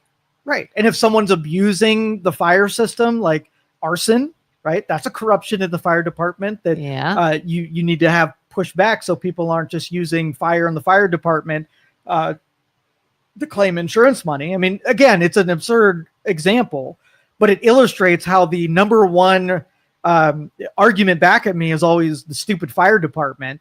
And I can, like I said, I can dissect it and tell you the elements that if you took those same elements and put them in healthcare, you put them in insurances, or you put them anywhere, as long as they have the same elements, they work too. Yeah. Matthew's going to be mad you call it a stupid fire department. Stupid fire department. A stupid fire department argument. Yeah. Because the argument is stupid. Wait times are already insanely long because people have to use the ER since they can't afford having a primary care provider. The ER is forced to treat them, and because they don't have insurance, the government pays for that care since the hospital doesn't cover it. Yeah, you should, if it's not an emergency, you should not go to the emergency room.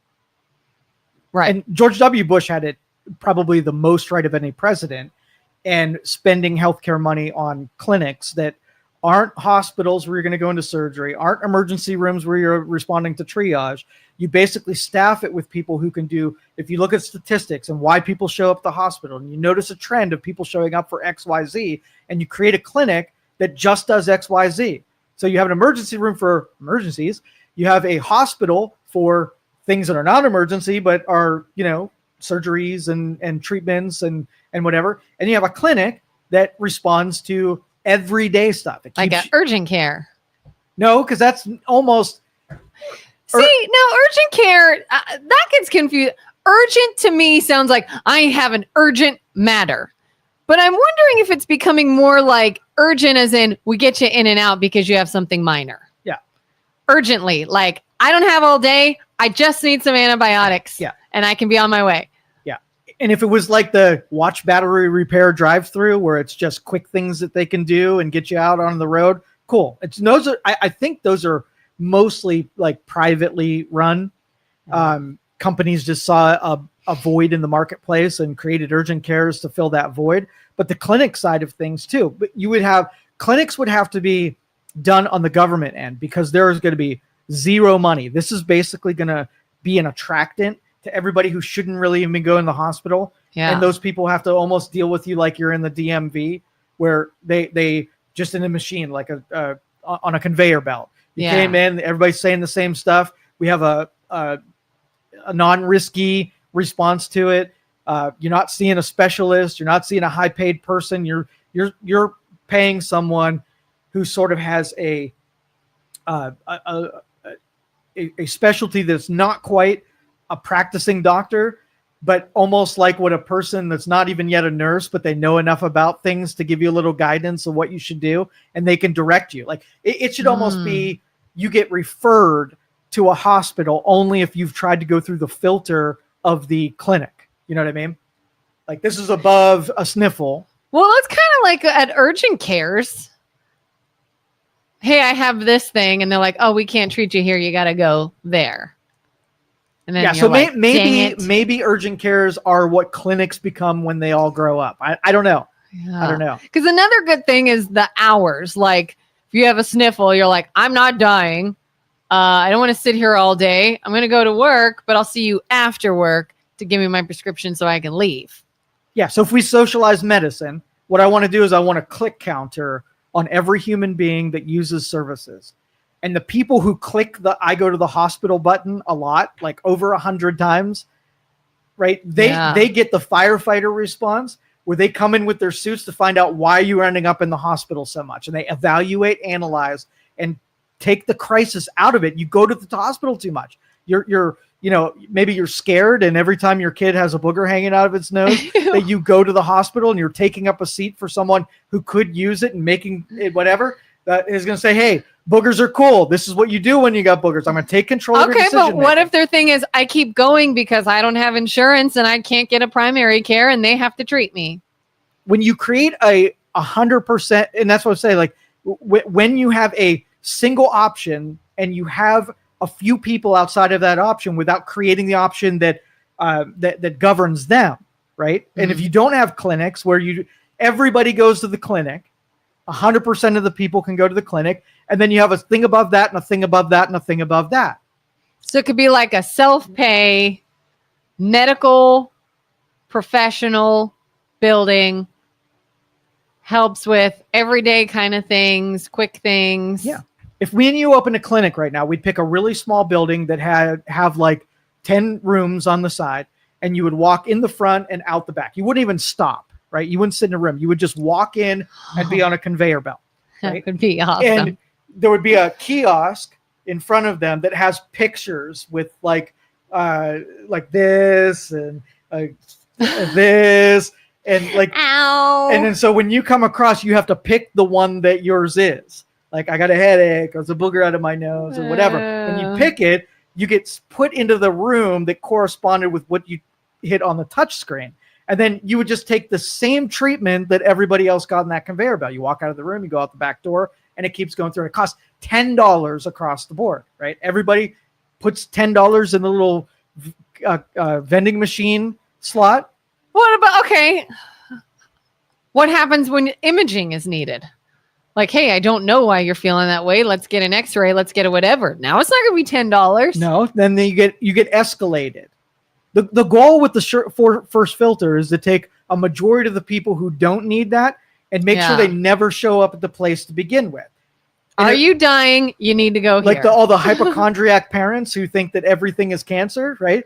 You can go in and you can have someone that knows how to deal with someone who's overreacting or being dramatic about some kind of symptom, and they're giving a first level prescription of this does need to be escalated or this does not need to be escalated. But then you have to have the people working there. They need to be good there. Like I've gone to an urgent care before for something so minor. I don't even remember what it was. This was years ago. Somehow in the discussion, I think I had said that I had some pain in my chest or whatever. And they instantly stopped. We cannot treat you any further. I'm like, why? You're an almost 40-year-old woman with chest pain. You've got to go to the emergency room. Should we call an ambulance? I'm like, no, I'm fine. I assure you I'm not having a heart attack. It's just, nope, your age, female, chest pain, out you go. And I'm like, what a waste of time. Like, I need somebody that is like, all right, okay, clearly not having a heart attack. In the other side, let's just say you were having a heart attack and they didn't do anything about it, and then you sue the shit out of them. Right. So you have to go take a procedure that you know you don't need because they're covering their ass on the liability side of things. Yes. That is why our system costs a lot. I know. Tort reform, huge on the agenda of things that contribute to the overall cost of healthcare. That is one of the data points. We're going to open a clinic, and it's going to be the Instead of best facts, dang Joe clinic. continues to use made up scenarios. Oh, it's all philosophy and principle. And I know the academics, the memorizers over there. I can go get any factor figure that you need when you need it, but it's not appropriate when defining something that governs a machine that governs something else. It's this, Matthew, I like you, Matthew. This is what I'm talking about. Instead of facts, Joe continues to use made up scenarios. Because people use made-up scenarios to illustrate an example of something. That's common. Everybody does it. It's an easy way to explain something you're trying to communicate or convey. It doesn't mean he doesn't know factual information. It doesn't mean he can't look up factual information. It doesn't mean that he doesn't know what he's talking about. He used imagery and a made-up example to convey an idea. And if you don't see that, you should start looking inward. So this is my practice. So both of those have to set up. You have a principle that's the machine that calculates, and then you have data that you feed into the machine. In order to develop both abilities, you have to, once you build a machine, put real numbers through it and see how the machine behaves. Democrats only have one. The machine principle doesn't exist. So all they have is statistics. So you have Democrats that are marketers for statistics. If they can say the thing, and they fear putting it through an actual philosophy or something that does something with that data, right? And structures it in a certain way where you can audit that data and its meaningfulness. I can do both, and I do both. Sometimes I have a conversation about data, and sometimes I have it about the machine that governs it or that manipulates that data. Yep. Matthew says Maha's a bunch of grifters. They're also anti-vaccine, which where'd it go? Which is insane. Not true. Not true, Matthew. Not true. Are there people that associate themselves as being Maha who are anti-vaccine? Maybe. Are there people who are Maha who are not anti-vaccine? You ever talk to a real anti-vaccine person?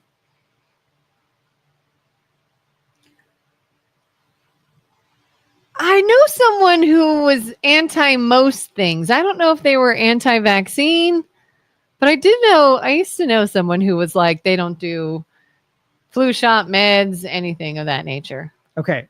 Is it okay to be anti-vaccine? mean, is it okay? What do you mean? Is it okay? Is it socially acceptable to just say that I'm not going to be coerced in doing something that I disagree with? Probably not. No.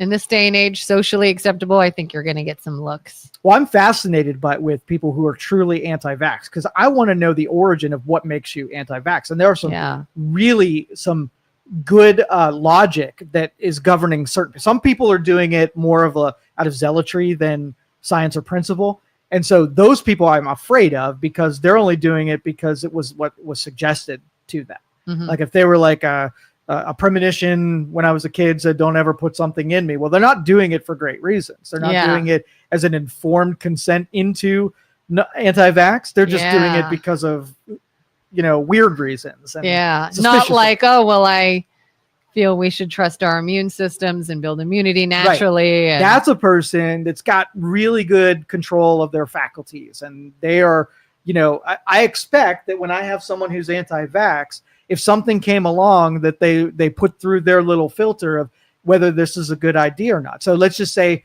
the C-19 thing, let's just say it was communicable, heavily communicable, and it had a death rate of 90% of the people. Then if I'm an anti-vaccine, then I'm looking at the risk reward to doing this thing. I might take a thing that ultimately kills me because I took the thing, but there's a 90%. I'm watching hordes of people dying in my own neighborhood. I could be freaking next. I will shoot that thing in my arm quicker than you, even if it has a low chance of probability. I know that the end result is it's so dangerous that I'm willing to take that risk. Now, something that, measles is going to be one of those things where a lot of people are opting out of the childhood one because of the fear of what that does to kids in their development and autism. There's a lot of people going to opt out. So it is 100% going to happen. You're going to see an increased exposure to measles. You're going to have them happening where they weren't before. And if you have massive amount of casualties because of measles, I'm going to say, yeah, that was a bad choice. And we lost whatever percent of those people. But if you just have infection and you don't really have any deaths, then we just have, chicken pox like it went through our generation the way that it did. Nobody experienced death there. Then it's just something that wasn't dangerous enough to have a reaction that we made it mandatory that you do this thing. Yeah.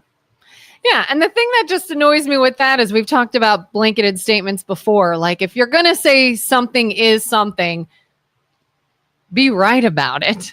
Like RFK Jr., the whole figurehead behind Maha, has directly stated, I'm not anti-vax. My children have been vaccinated. I am very pro multiple vaccines. Just maybe not this one, or maybe not this one at this time, or maybe not this one and this one together, but separately, sure. All right, so here's something that I've probably bastardized the language a little bit. I say that I am anti-government. And what I mean by that is I'm not an anarchist. I know that I'm going to have to suffer through some government. Mm-hmm. What I mean by I am anti-government is if I'm given a choice to have more or less government, I'm going to choose less every time.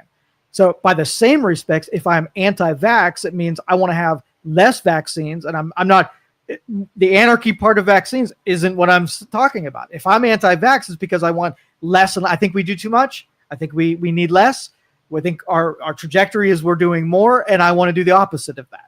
Yeah. Yeah. This all or nothing mindset. Oh, well, if you don't like this, you hate all of them. Oh, you like this? That means you're this way. And it's like, oh, it's so childish. The idea that a majority of people on Snap are just lazy or don't want to move up is just insane. People don't enjoy being poor. There's a large sum of military on Snap. Nobody's actually suggesting that. Nobody is suggesting that they're lazy. If you if you remove the incentive to make better choices, I will say choices 100% of the time. Like the majority of people on Snap, their choices led to them being on Snap. I didn't say some of them are going to be lazy. Sure, not a majority of them. And you can't say on the other side that you have enough data to say that I can't go out there and find someone who's on Snap that isn't lazy. That's a very hard argument to make. Who said people on Snap are lazy and don't want to just straw man? Nobody's saying that. It's that same. This is why this side loses politically every time. the whole idea of if you think this, you must then think this. When somebody can, in fact, think one thing and also another. It's possible. And the only ones who are black and white are the people accusing everyone else of being that way. Like, we could say, I don't know. I could say, I like sunny days. And Matthew will get on here and be like, I can't believe you hate clouds. What, do you got something against rain? You realize we'd have no food without rain? What, do you want to starve? I guess you want kids to starve, don't you? Because you hate rainy days, and that's how we get food. And you're a terrible person that thinks everybody should starve. What a greedy bigot. And I said, I just like sunny days. I don't mind rainy days. Like, that is like that mindset. And Matthew, that's called an example, not facts. I was creating an example with imagery before you start saying I didn't address facts. But there, in our society, there are people that use science and processes to make really good guesses about if you do X, then Y will happen. Mm-hmm. And then you can audit them along the way to see how true they are, how true their guesses were. We could pick those out of society. So if I said we have to do something, so we're going to have Kelin's Halloween party, right? Mm-hmm. And we are going to invite 100 people to come hang out with you on Halloween. Okay. Mm-hmm. You can have people guess. So I'm going to give you some scenarios. Okay. All right. I'm going to make some guesses. I am going to go to an insane asylum and I'm going to bring 100 insane people over to your house. Right. I can make some guesses as to what the Halloween party is going to be like, even before we've had the Halloween party, if I bring insane people. Yeah. You can picture. Now, will all the insanity asylum people do that thing? No. I'm saying that if you do this thing, this will happen, and then you can decide whether or not you want that thing to happen, mm-hmm. right? So if I want things to get better in a certain deal, so you say, I want to have this Halloween party, and I don't want anything to get broken. I don't want anybody to drink. I don't want anything to get stolen. I want people to sit around, eat some food, have a good conversation, and watch some TV with us, right? You give me all the wants of what you want something to be.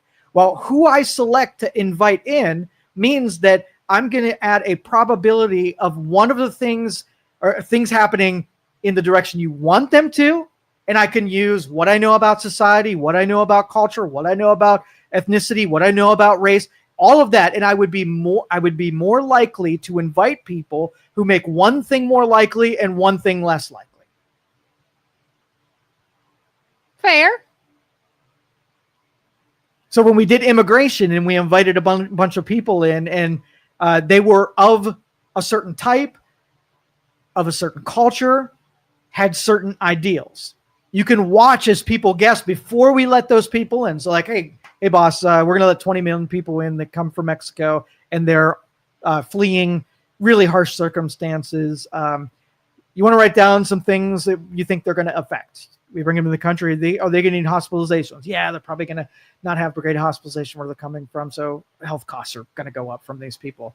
They're going to enter our schools. And so we're going to have to work a little bit harder with these people because they're going to come from educational backgrounds that aren't as good as the United States. They're going to probably do some more crime than normal because they come from places where crime is more prevalent as part of their culture or whatever. And so you start making these guesses of what's going to happen.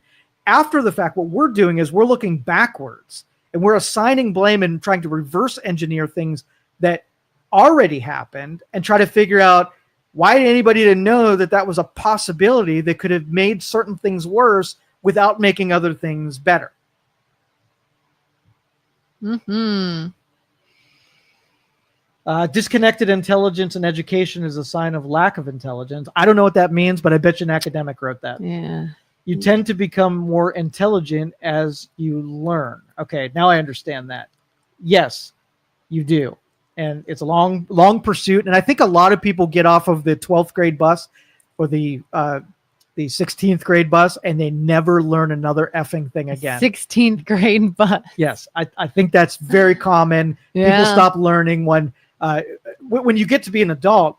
You have pundits that chew things up for you and they slosh it right in your mouth and you don't learn how to chew for yourself. And so you just inherit ideas from other people. And so long that you're around people that are smart, you can inherit a lot of ideas that end up matching up with sounding intelligently. But when you chew it up on your own and you learn how to like take some stuff you don't want to eat and pick the food that you're going to eat, again, this is metaphor show. Like that's all I did the show was make up examples of metaphors. So sorry for. I like it.